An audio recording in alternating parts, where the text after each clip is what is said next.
All right, good morning, folks. Can y'all hear me out there?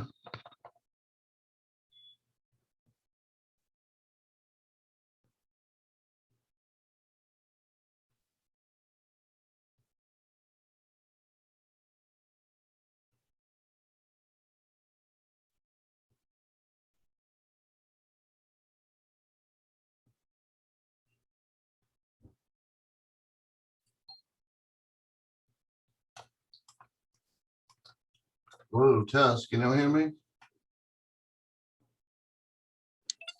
Yeah. All right, yeah, I'm trying something different. It's just this Wi-Fi in the building does not work very well.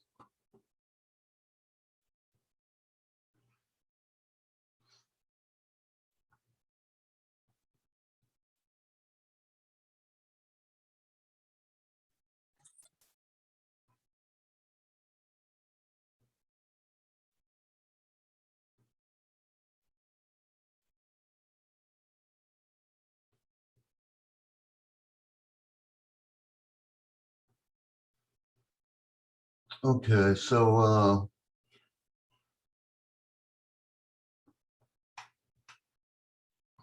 we looked at the last time what we call quadratic functions. And the quadratic functions are essentially what we call parabolas. They have an x squared is the highest power they have. Those are the ones that are shaped either like a U or like an arch, half of an arch. And if they if it's laying like this, like the U kind of thing, then it's going to have a minimum value at the bottom. And if it's like the half arch, it's going to have a maximum.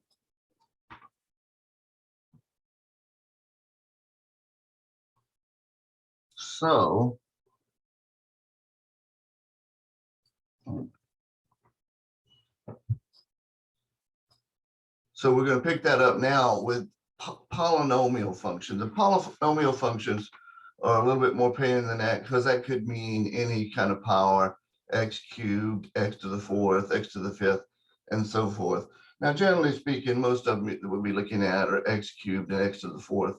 And essentially, all the ones that are even, like the x squared and the x fourth and x to the sixth, they're going to look very similar as far as the general shape, like the U kind of thing or the arch. Whereas if you got an odd power, you're going to have a different shape. And that's kind of what we'll primarily look at today.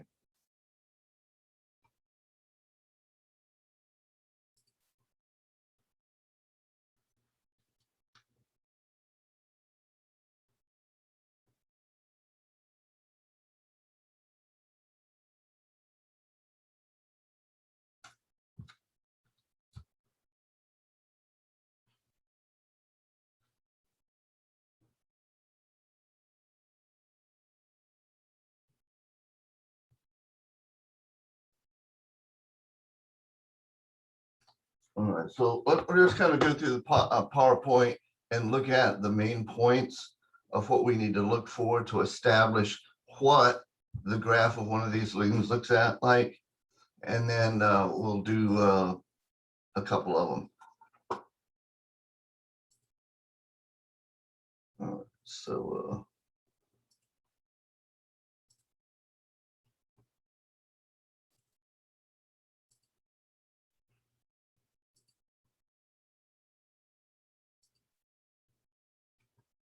all right, so a parabola function, as I said, is they got a kind of a, it's almost a kind of a unreadable version of what a polynomial is.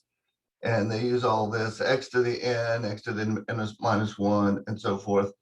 And then that just means that it can start out to any number of powers as you being your highest power, the degree, and then it'll go down.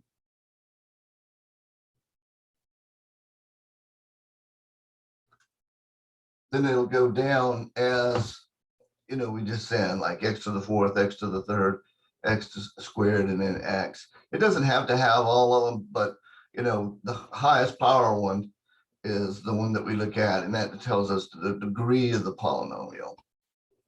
All right. And then the number in front of that highest power is called the leading coefficient, and that's going to tell us how it is oriented.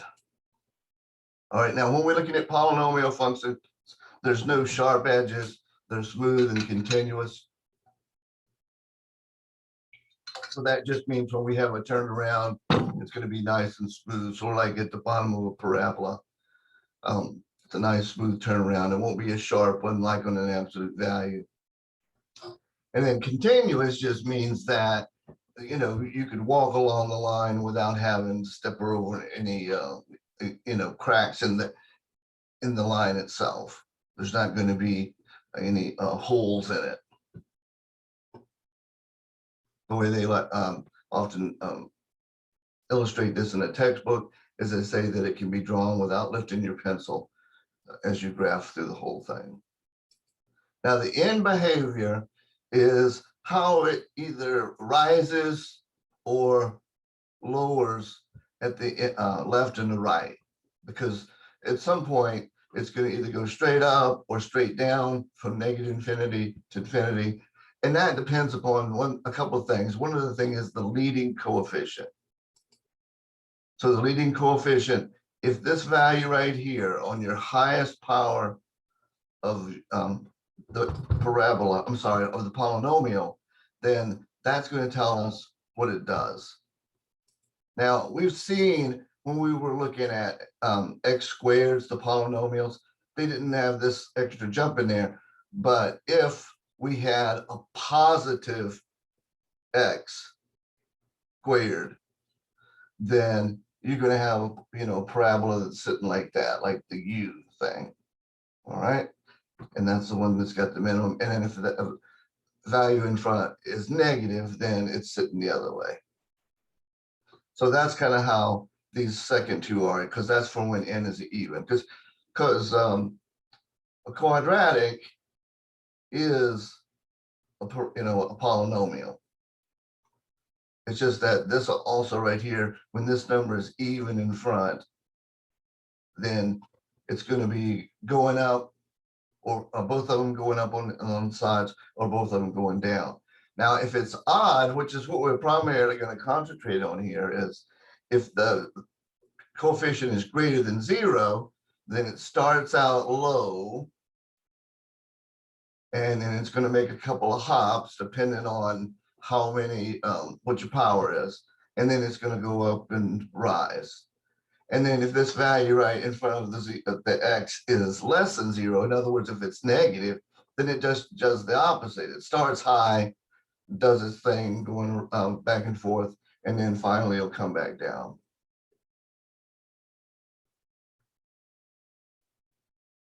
All right, y'all with me out there?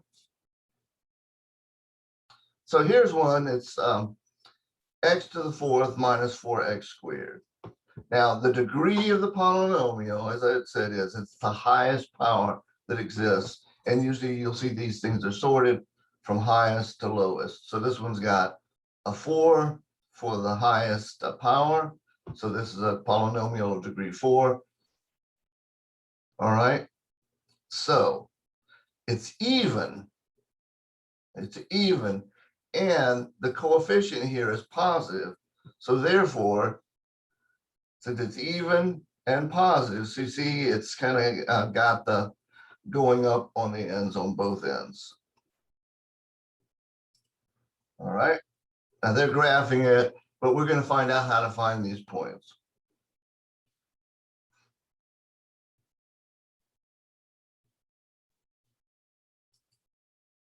All right. And just like with a quadratic, if you solve a quadratic either by factoring or using your quadratic formula, or you can even use completing square, you find out what's called the zeros. In other words, you set your function or your polynomial to 0 and solve it. And for quadratics, we had 2 solutions at most. Sometimes you might have 2 of the same solution, but you'd have 2 solutions. Now, for a polynomial function, you're going to have as many, you can have as many zeros as there are for the highest power. So if we're looking at a cubic, this is going to be, we're looking for 3 times that the thing crosses the x-axis. Now, it could do less than that because you can have some of them be the same. So here's one, it says find all the zeros. Now, this is a cubic, it's positive there. So what that means is, and it's also odd, cubed. So that falls into this category right here, that it starts out low, goes up, it's going to cross the axis. That's what we're going to find out with the zeros, and then it's finally going to head back on up. All right, so that tells us a little bit about what the function generally looks like. It's going like this, then it's going to bend around and then come back up finally. All right, now how do we find the zeros? Well, we got to solve this. Now they gave us one here that's got 4 terms, and this one is easily solved by factoring, by grouping. This is a pretty powerful way to solve when you have 4 terms. If you have 4 terms, then what you can do is you break this thing in half right here, and then you take the greatest common factor on that left one, and then you take the greatest common factor on the right, and then what's going to happen? It's going to be some magic there because you're going to have 2 that are going to match. So what do I mean by that? Well, look at this. Here's the original function. They set it equal to 0, and then they take the greatest common factor out of these 2, which is x squared, and then that leaves us with x plus 2 there. When you factor my grouping, I don't know if you remember this, but if you take an 097, we did look at it in there. Very powerful method. And what I've always told students, whatever that 3rd term is, you take that sign out with it, along with your greatest common factor. In this case, it's 4. So -4 comes out there, and then that leaves the x plus 2. And then what that is a match. So rather than write it twice, we can write it as x plus 2 times open, and put that first GCF right there, and then the -4. And then we can set each one of those equal to 0 and solve. So x plus 2 is equal to 0 just gives us x is equal to -2, because that makes it true. So it means that this thing touches the x-axis as x equal to -2. And then x squared minus 4, using the square root principle, take the square root of both sides, you got plus or minus 2. Now, we already had a -2, so that means it's gonna do something strange at -2. It's not really strange, but we'll see the pattern. And then it'll also go through positive 2. All right, so here we got it. So it's going to cross or get to -2. And the reason why I'm saying that is there's a little bit of hint in here because we've got it mentioned twice. All right. So essentially it's going up to it and then coming back out again. It's called touching at that point. And then we already knew that it was going up like this because this was a positive x cubed. And then it was going to touch at a couple of points and then turn around and come back up and go up over there on the left, on the right as well.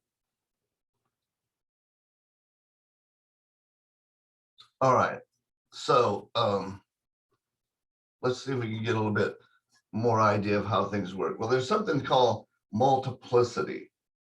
And if you can factor a polynomial, you can just look at the multiplicity, and that'll tell you whether it touches or it crosses. Well, what multiplicity is, it's just the even, whether it's even or not odd. See, for example, right here, this x squared means multiplicity of 2. That's even. This means multiplicity odd, since it's 3. So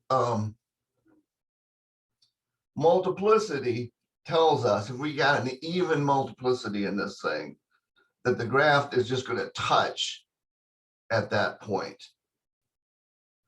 And if it's got an odd multiplicity, then the graph crosses at x-axis. And that's what is happening here. See, it's crossing there. But we're going to have a little bit of a discussion here now about how we find those out.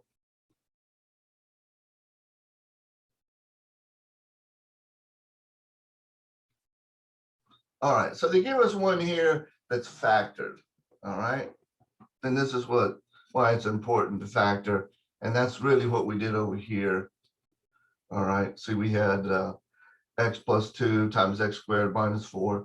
So this was multiplicity 1, so that's why it crossed at x is equal to 2. And on this one, the x squared, that's why we had it touching, because that's 2 is an even multiplicity, so it's touching at x is equal to 2, the other one,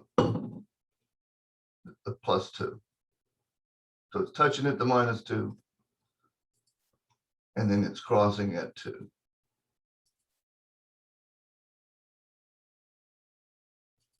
All right.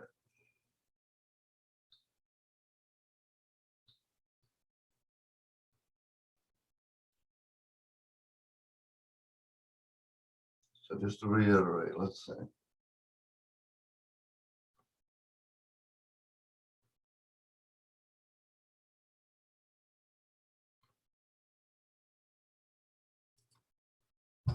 Oh, okay, let's just look at this one. Okay, this one's factored, and it's factored as a quadratic right there. See, x plus 1/2 squared, and then x minus 5/3.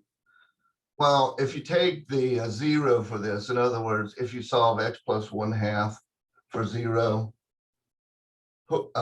you'll get x is equal to negative 1/2, because negative 1/2 plus 1/2 gives you 0. So that's the multiplicity that's even. All right. So here, the multiplicity is 3, and 5 is the 0 there.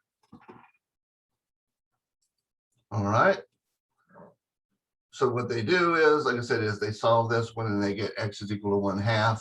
This was multiplicity 2 because of the square. And then this is multiplicity of 3 because it's a cube. So the 1/2, which is the multiplicity of 2, means it's a touching point. In other words, this one is negative there. So that's why this one starts up high, comes down and touches the x is equal to 1/2 negative, then comes back up and then goes down again. And before it goes down, it crosses at x is equal to 5. See, because that's a cube, that's a multiplicity of 3.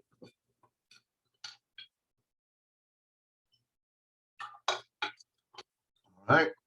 Now, there's also something called the intermediate value theorem. I mean, it's just kind of almost common sense.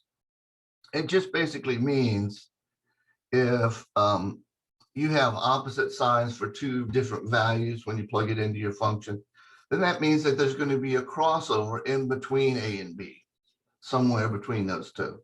Well, what does that mean? Well, let's just kind of look at this. All right. Well, what was it they picked? Let's see. Show that the polynomial function f 3x cubed minus 10x plus 9 has a real 0 between -3 and -2. And they handed us those points, okay? All right, so we just find f of -3, and it comes out to -42, and f of -2 comes out to 5. So that means then in between -42, which is way down here, and 5, there's a crossover point, because see, this one's positive, the y is positive, down here the y is negative. So that's just kind of it's almost a common sense thing, that in order to get from negative to positive, it's got to cross over that axis. Because if it's going from negative y up to a positive y, the only way for that to happen is to cross the x-axis. All right, so we can tell the number of turning points on a polynomial because we just look at the highest power. And then that means it's going to have however many your power is, if it, they use n here, but you just subtract one. So like, for example, a quadratic is going to have one crossing because 2 minus 1 gives us 1. And then a cubic will have 3 minus 1, which is 2 crossings, and so forth. So just a strategy for graphing is use the leading coefficient test to determine the graph's end behavior, how it rises or falls, find the x-intercepts, and then remember, if you have multiplicity of that's even, then it's going to touch at that particular 0, and if the multiplicity is odd, it's going to cross. So find the y-intercepts. It's the same way for any function. You just put in 0 for x, and whatever that y comes out as, that's where it crosses. And then we've already looked at the symmetry. Remember odd and even, how we determined about whether a function was odd or even. If it was even, then f of negative x is equal to f of x. And then if it was an odd function, then this was true. But this also tells us about symmetry. Now, y-axis symmetry means it's going to be left to right symmetry. So this comes from the fact that it's being even, because that was the definition of even when we looked at that. I remember we were doing that. It was really before the storm, probably. So hopefully you still remember. And then it's got origin symmetry, which means that you're looking at 0, and on either side of 0, this thing's going to look the same. And then that's if f of negative x is equal to negative f of x. And then n minus 1 is going to tell you the maximum number of turning points. All right, so here we got one. It's f of x is equal to 2 times x plus 2 all squared times x minus 3. All right, so going back to this, see, they're saying because that it has that coefficient there of 2, all right, that's even, so it starts down low.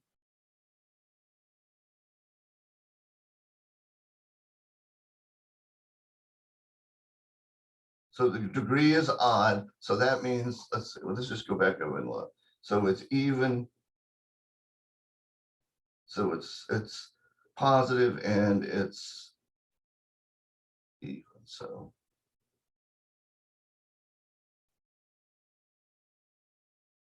that means it's this one right here. So that's kind of what it's doing.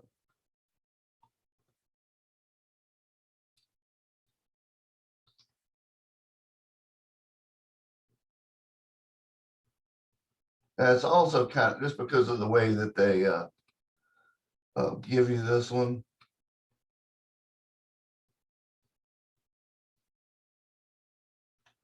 It's kind of hard to tell, but this is a cubic because you got a squared and then you got another power 1 right there. All right, so that means it's falling to the left and rising to the right, because that's what the even tells us. It's starting out down here and going up, and then the highest power in means that it's going to do that S thing.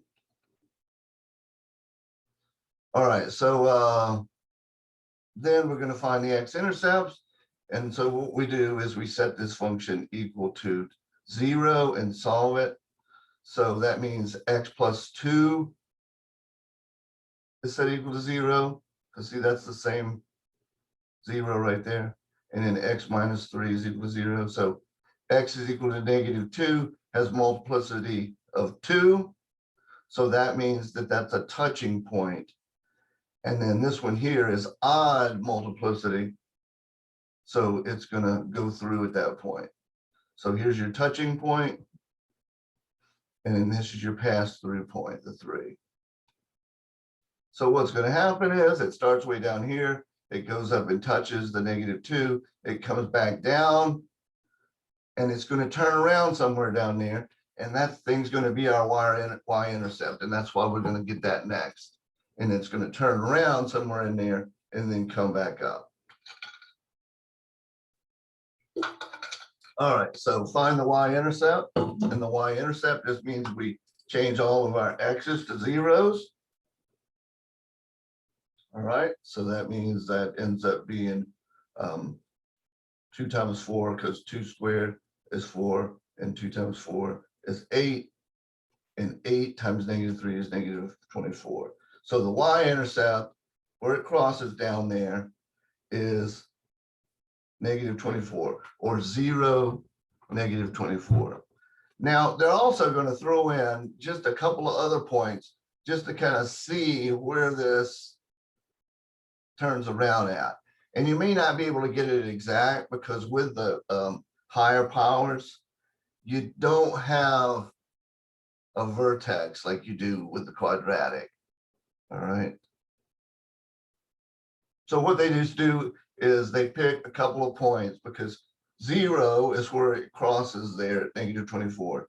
So they just pick 1 and 2, which are in between there, to get the behavior of this thing. All right, so they stick in x is equal to 1. And when they put in x equal to 1, you get a -36. And when you get in 2, you get -32.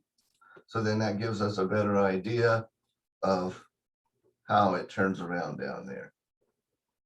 So it was -30, what was it? -36 for 1, and -32 for 2. So there we pretty much got it. And you can't have any more turning points than n-1. So this was a degree 3 polynomial. So that means 2 turning points, 1, 2. It is possible to have less, but we just double check that to make sure we're right. All right, any questions? I'm gonna go on and do another one. So just one from the book.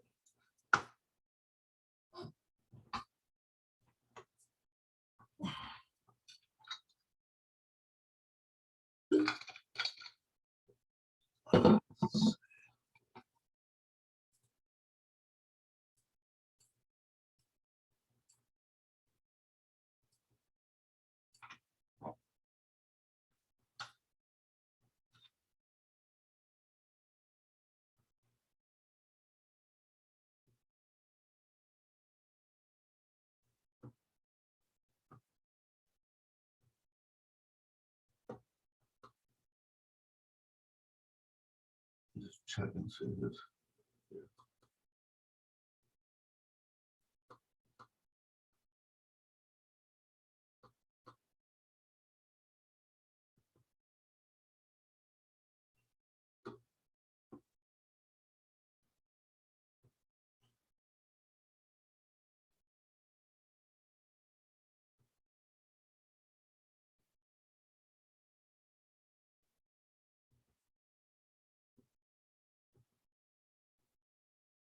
All right, so let's look at one here.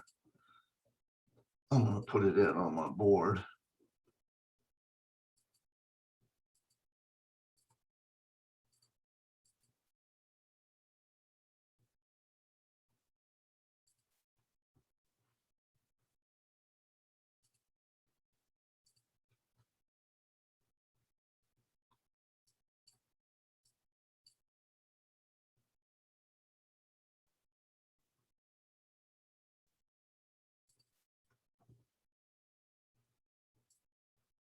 All right, so these are just things I got from the book. I'm going to work on number 50. All right, so we just want to find out basically what the graph looks like and try to give a rough sketch of it. All right, so let me write up the one that we're going to use. I'll write it up here at the top.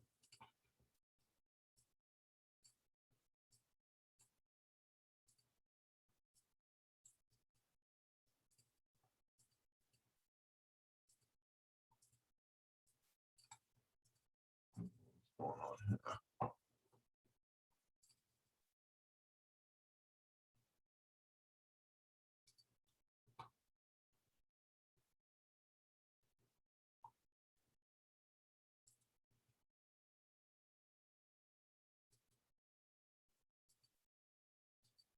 Just write this on that other board. I don't know why the jam thing is not working.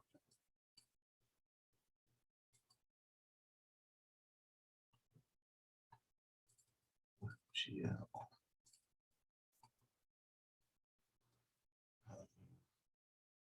It's been working, I don't know why.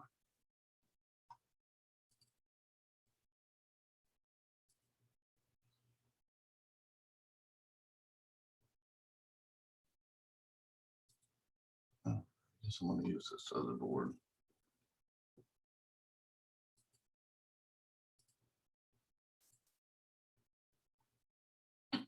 All right, so I don't ever use this board, so I'm always forgetting how to do it. Share and whiteboard. Okay.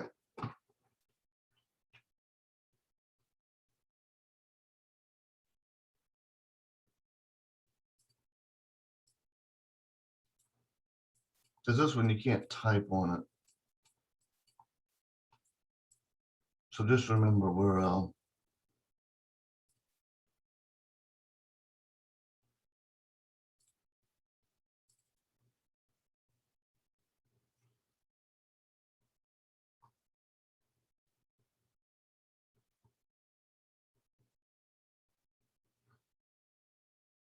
wait a minute, there is a text in there. It just works on a different.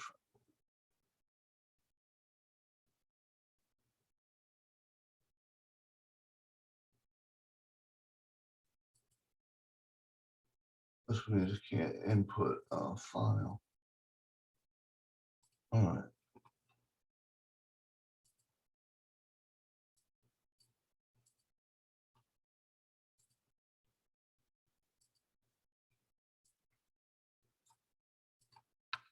Find A and let's see, N behavior using the coefficient. What do they call it? Coefficient, leading coefficient test.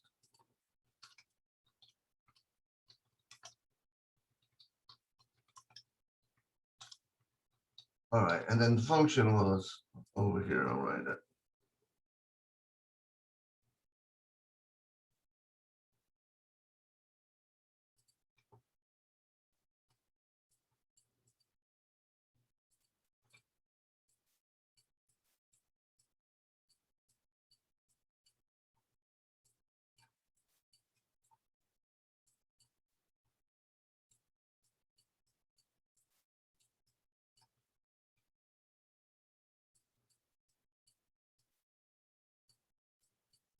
All right. So the end behavior. All right. So let's just put the n is equal to 4, which is even.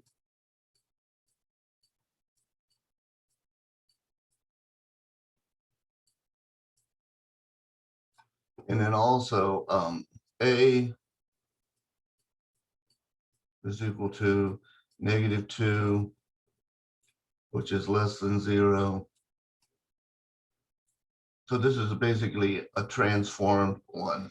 All right, whatever the original function looks like, and we'll just go back over to look at those things about the end behavior. All right. What was that? Way back up there at the beginning with the little pictures. There we go. So n is even because it's 2. I'm sorry, it's 4. So what that is it's kind of sort of parabola. In other words, it's going to go, it's going to start high go through the X and then end high. All right. But it's even. So it's like the first one here, but since the A is less than 0, then that means it starts out low, does some stuff in the middle, but turns around and comes back down the exact same way it started. So what they call falls left, falls right on both sides. And that's because the A is -2, less than 0. So falls left. So we'll just put that here.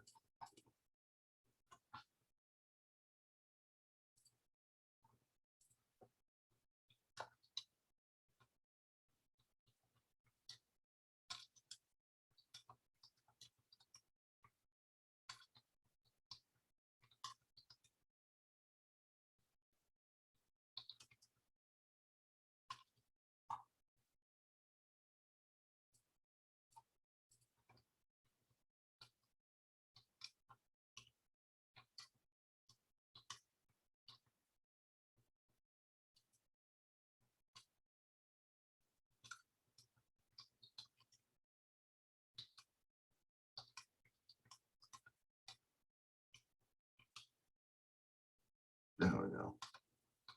So because of those two things, that going back to the original, and reusing this. Okay. So 4 different kind of situations you're going to roll in. So we're like the last one there. Falls left, falls right. Watch the recording when I get home. All right. So now B, find the x-intercept.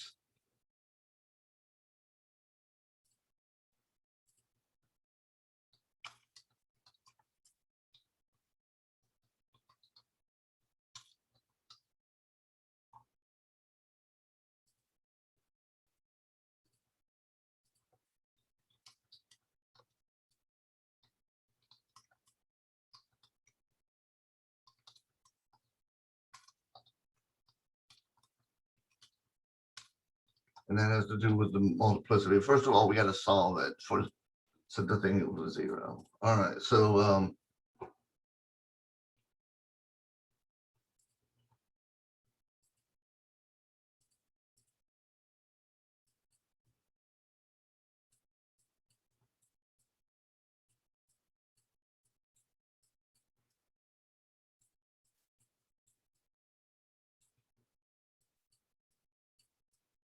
okay, so we're just setting it equals 0.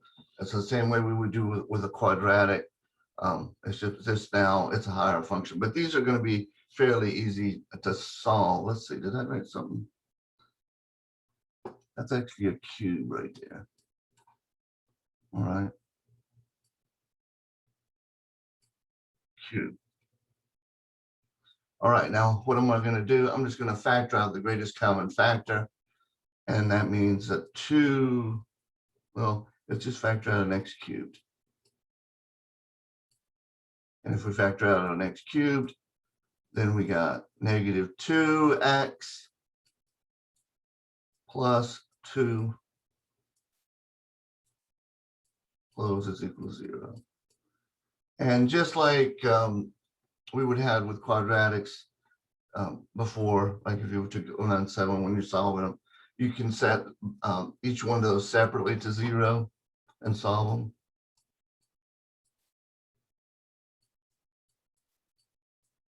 So we got a multiplicity, it's odd right there. And on this one, we got -2x plus 2 is equal to 0.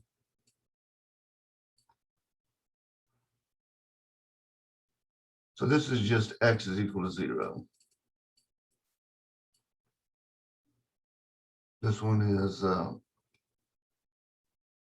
-2x is equal to -2. Dividing both sides by -2, we get x is equal to 1.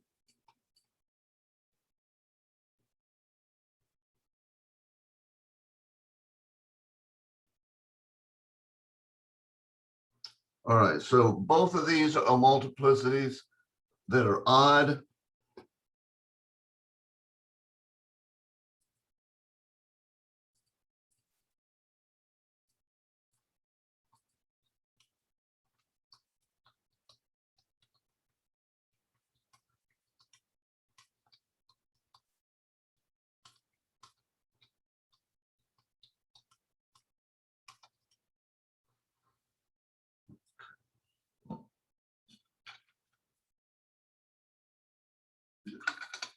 What's the next thing they wanted us to do? Find the y-intercept.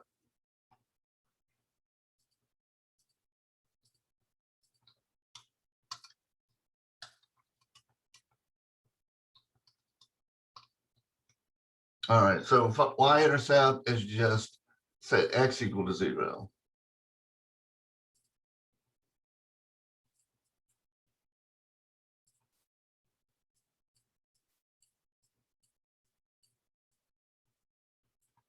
All right, so we're just going to find f of 0. And this is a real easy one because it's just going to come out to 0. So it crosses the y-axis and the x-axis at 0.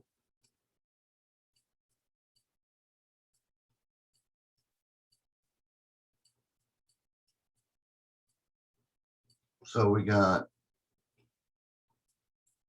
0, 0 is one of the points. It happens to be the y-axis, but it's, sorry, the y crossing, but it's also where it crosses the x. We already knew about it in that sense. All right, what was the other thing next? Determine whether it has y symmetry or y symmetry or origin symmetry. This one has neither of them because what we have to do is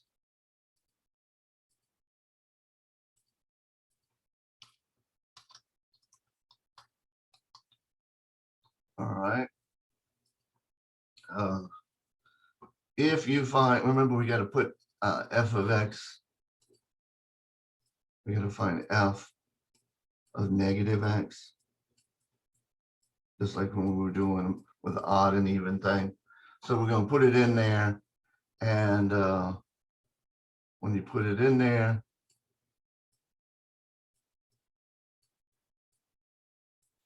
it's not going to be either one, so we've got neither.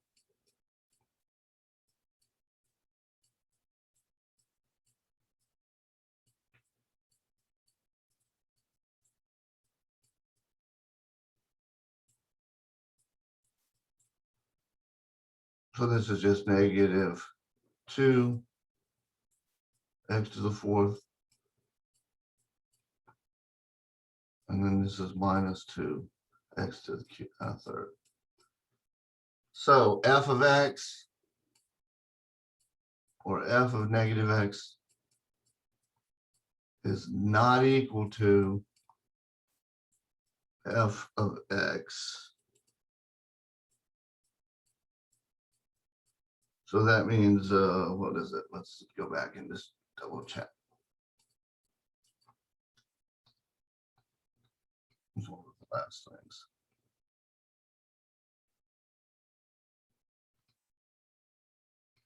So if f of negative x is equal to f of x, then we got y symmetry. Well, we don't have any y symmetry. All right. And as a matter of fact, we also don't have any origin symmetry because neither one of these are true. Because as you remember, hopefully,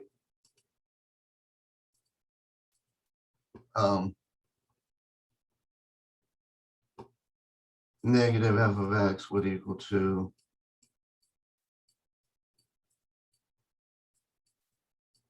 you just put a negative in front of the whole thing.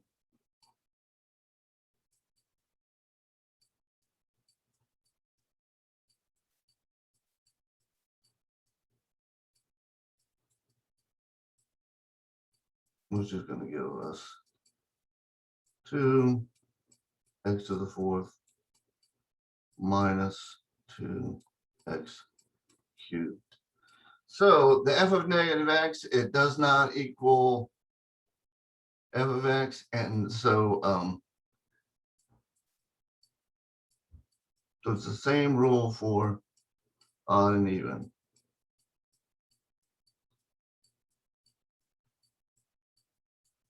So there's no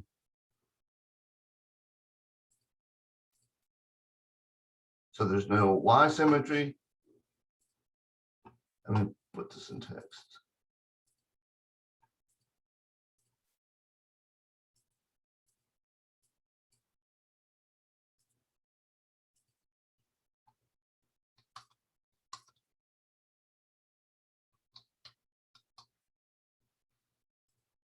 This one is similar, except that it's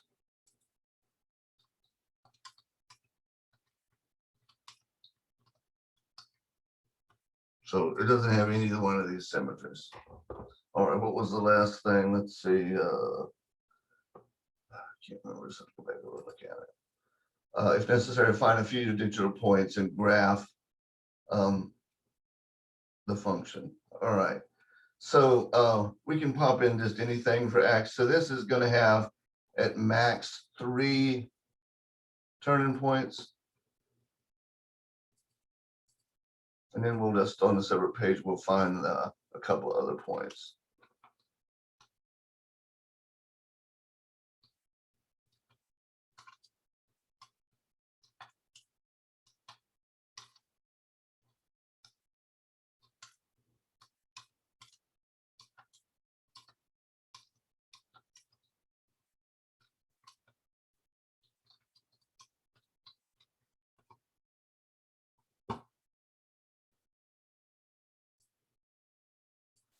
All right, so let's just put these points on that little board that I got.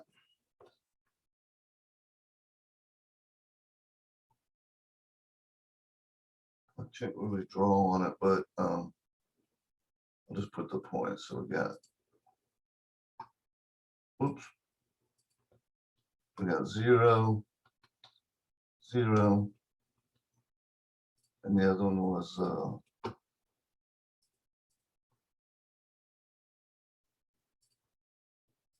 what happened to the board? There we go. So we had also a 1, 0.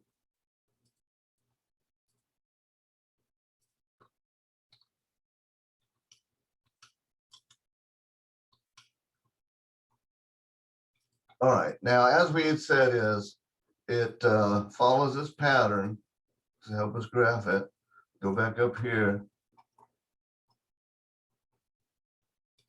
So what happens is it's starting out low, what they call falls left. It's coming up, it's crossing at 0, 0, and it's doing some squiggling and turning around up there, and it's going to fall back down and go through x is equal to 1. All right. So in other words, it's coming up here, it's going to do something or other, and then it's going to come back down through that point right there and come back down here. So what we want to do is find something in between here. And sadly, the only thing we'll be able to put in is a fraction. But since that's what we need, we'll do it. Let me write this thing down.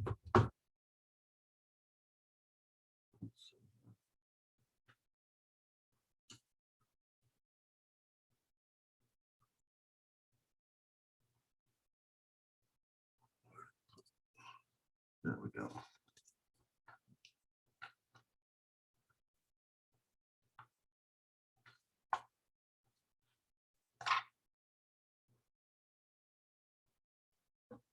So I'm just going to blow that up in a second. I just wanted to kind of more or less.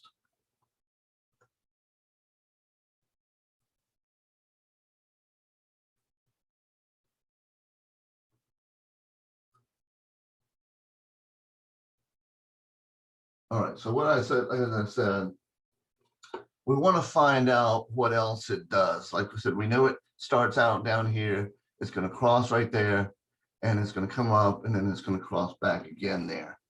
But what is that behavior in between there? Well, all we can do is just put in a couple of points. What I'm going to put in is I'm going to put in 1/4, and I'm going to put in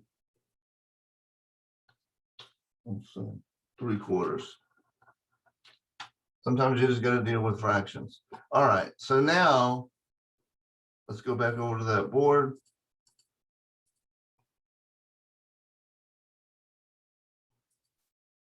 Wherever the board is at. There we go. So I'm going to just erase it now.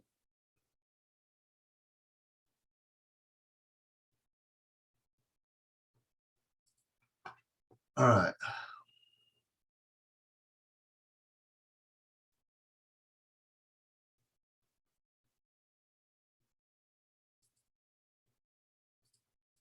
And the last thing was just find a couple more points.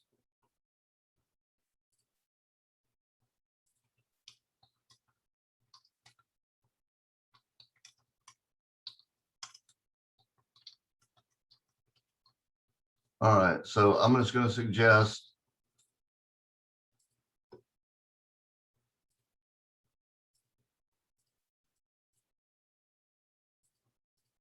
x is equal to 1/4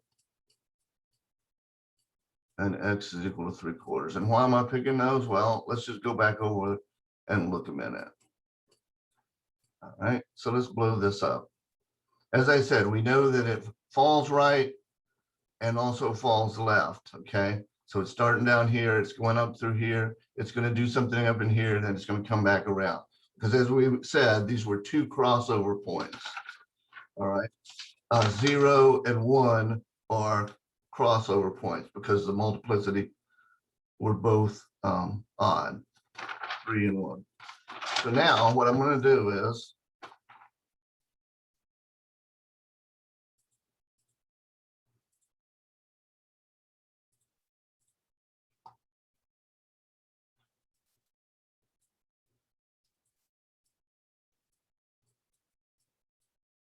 so that same function. I'm trying to do it here, so 2.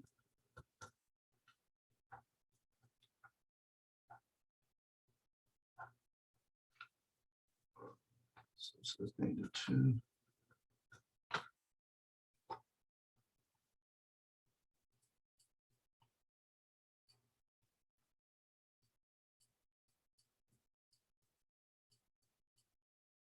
So this was the 4th power, and it was plus 2.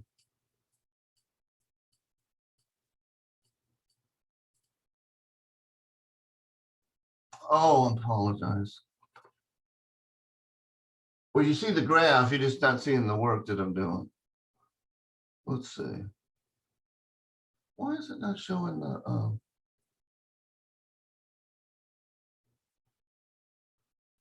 all right, let me do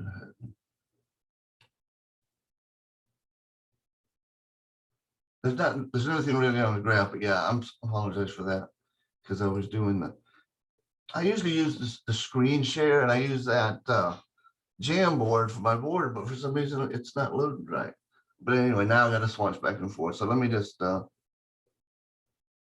share screen, and then we'll go back over here. So yeah, this is what we're looking at. All right. So it starts down here. This is what they call falls left. It's going to come up through this 0.00. It's going to do something up here, and then it's going to come back and cross over and go and fall right. And remember, we determined that these were crossover points because of the multiplicity of 3 and 1. All right, so now let's go back over to the board and just do those.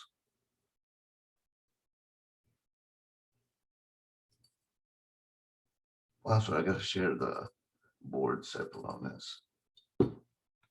All right, so let me just see.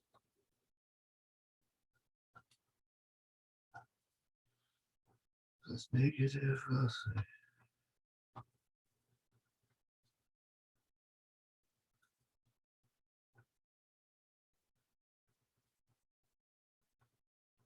All right, so what I end up with is some fractions, but it's not too bad. So this is -2, and to the 4th power is going to give us 1/16.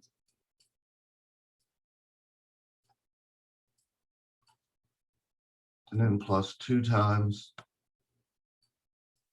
1/8. Oh, I apologize, that's not right. It's not. What's 4 to the 4th? That's 16. I'm thinking 2. I'm messing that up.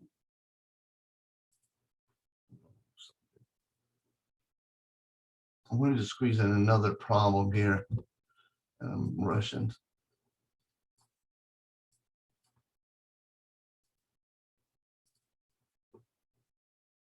So 4 times 4 times 4. So that's 256. So that's 1/256. And then 4 cubed is just 64. All right. So that's 1/64.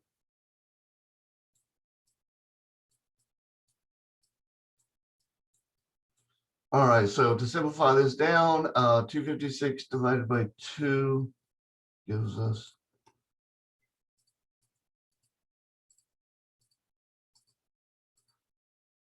so that's going to give us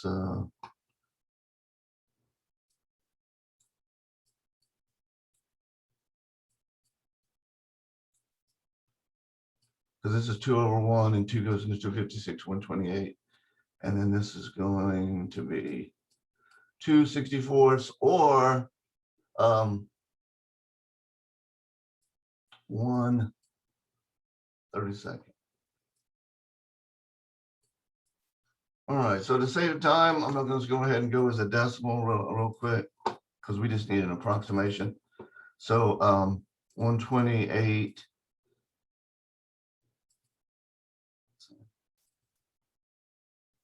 So I'm just going to take 128, 1 divided by. So this is approximately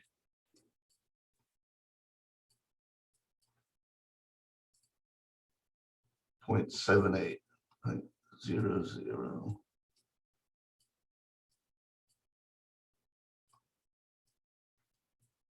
So that's negative.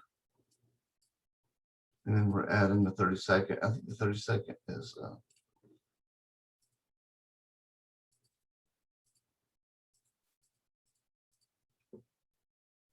1 by.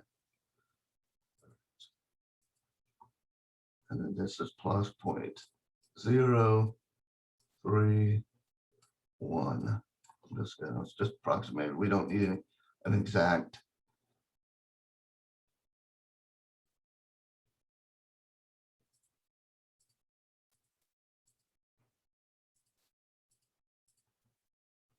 So this is going to be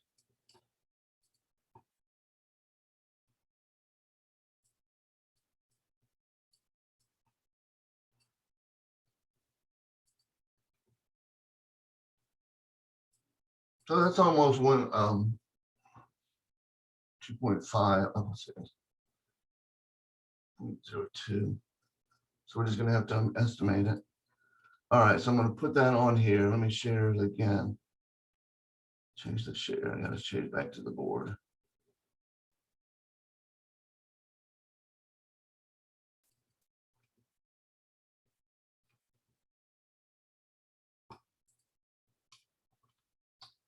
So 0.25 we put in, 1/4, and then this 0.025, let's say. So that's what we're looking at, like something like that. And then if I were to put another point in there, truthfully, what's going to happen? I'm going to get something like 0.2. All right, so I'm just going to play like I put this point and calculate it for you, but it's 0.2. All right. So there's the points. So now let's just put the graph through it. It's going to start down here. It's going to come up here. It's going to come down a little bit and then go back up. And that would probably be its peak. And then it'll come back through. So let's just put it all together to see how right we were.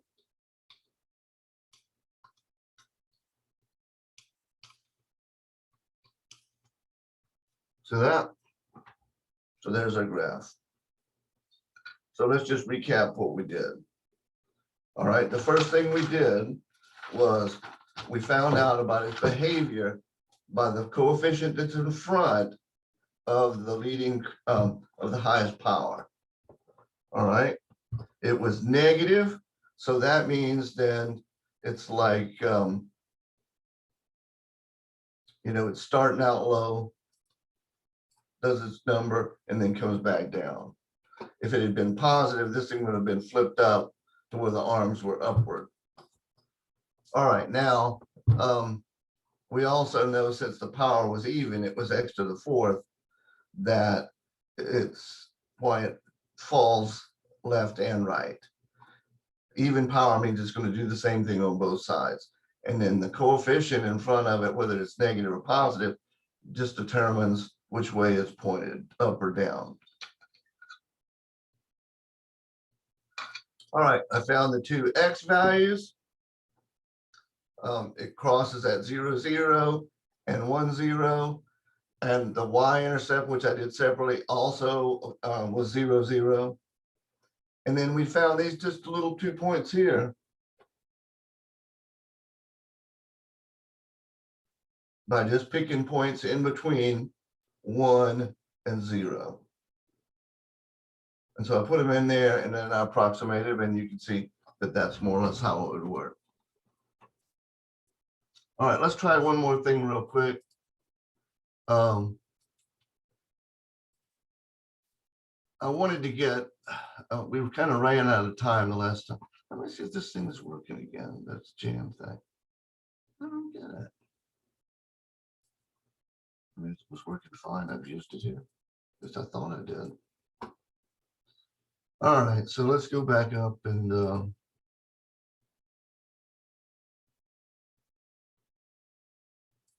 the whiteboard. And then we're gonna clear. And I've got a problem, another problem I was going to get from the book that was an application for specifically to the quadratics. I'm just going to go through it real quick.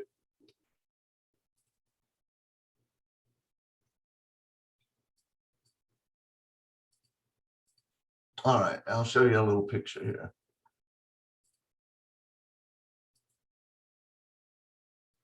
All right, so we've got a little corral or a garden or something, whatever it is. It's going to be covered on 3 sides, and then a river is going to be covering the other side. The third, like the 2 x's are the widths, and then the 200 minus 2x is the length. We only need those 3 sides, okay? We're not filling, you're not going to cover the other side. Now, we have 200 feet of fencing, all right? So let's just put this here.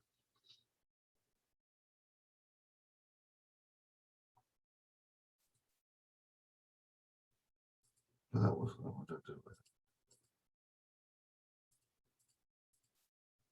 I closed it up. Didn't want to close it. All right, because I want to keep coming back to it. All right, so let's just go over to the board. And again, I'm going to share now because of this thing. All right, remember that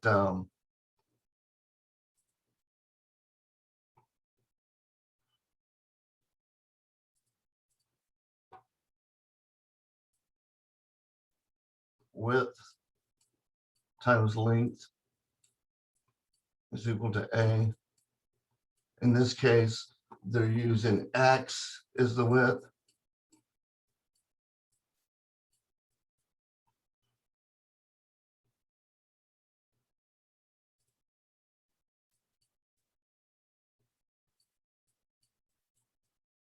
All right, now we're told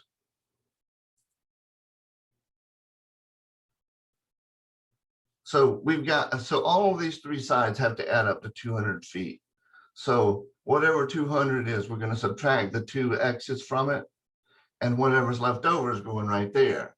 So y is the length, and there's just one of them.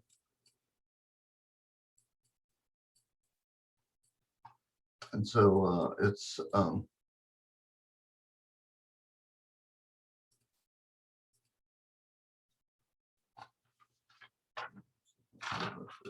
here we go. So y is equal to 200, and then we're going to take from that 200 the two widths. All right. So now the area,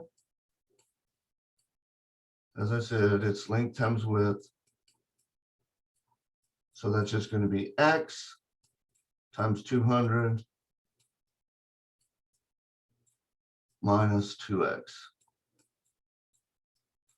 All right, and then if we run this through, we got 200x minus 2x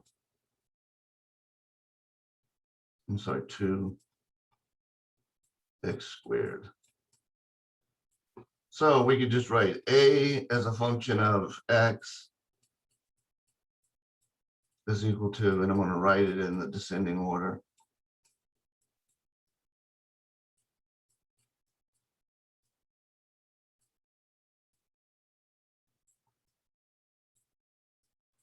All right, now just remember, since this is a quadratic and the leading coefficient is negative, that means it's going to be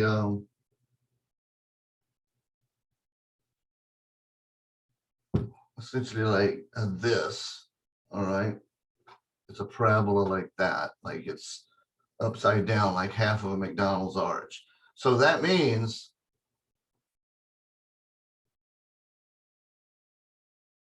in other words, it looks like this. All right. So this is going to be, we need to find a max.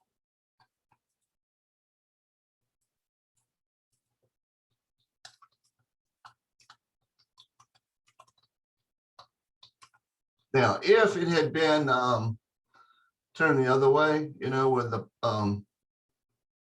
turn around at the bottom, that would be a minimum. All right, so what we're going to do is we're going to find the vertex.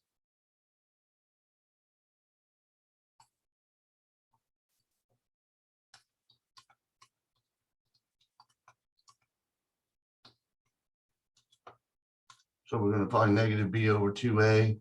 So that's going to be,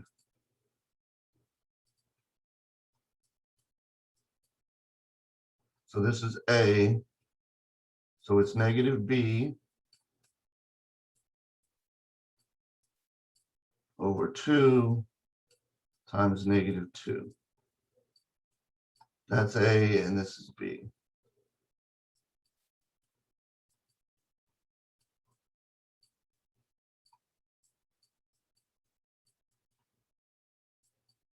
So this is going to be 50 positive. So at x is equal to 50, that's going to give us our maximum value, our area. All right. This right here means that the width of 50 feet. But let's just go ahead and find the f of 50, because then that will tell us what the area is, the maximum area. So that's negative 2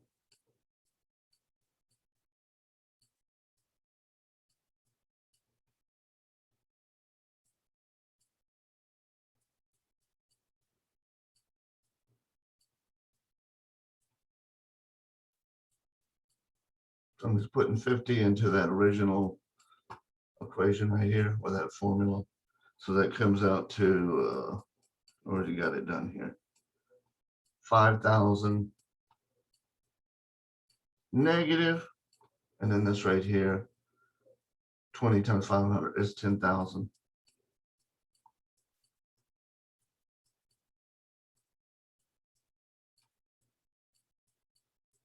So then the maximum area. All right, so let me just type out the final, what we know. So the maximum area for this garden is 200 square, I'm sorry, 5,000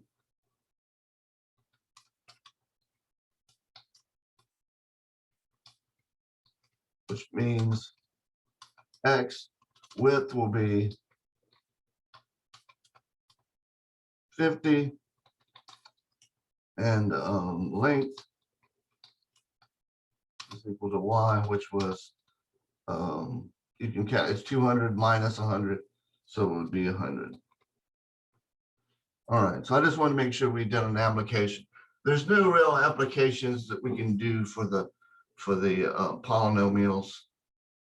There probably is, but we're not doing it within the context of this course. So I just wanted to show you that application for a quadratic. All right, so last questions, folks.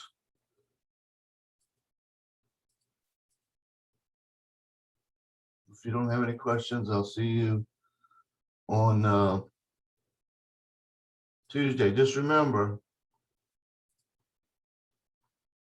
so we got up through this, it's 10-7. So on Tuesday, we'll do 3.3, and then that'll start setting us up for midterm. We'll have a review day, and then we'll have a test 3/midterm. It just means that the midterm will cover basically everything that we've covered so far, which is chapters 1, 2, and the first 3 sections of 3. All right. So if you got any questions, let me know. Otherwise, I'll see you Tuesday.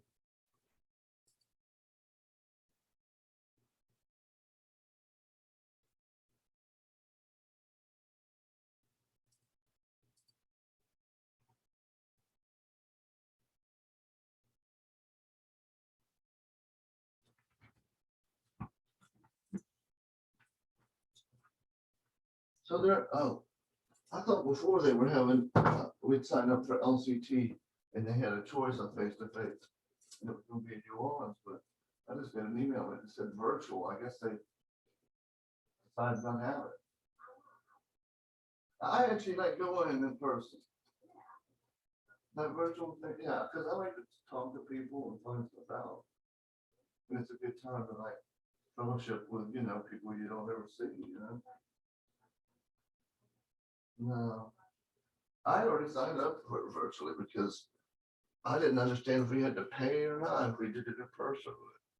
It said something about billing the college, but I guess it is going to do virtual. And so what is November 2nd?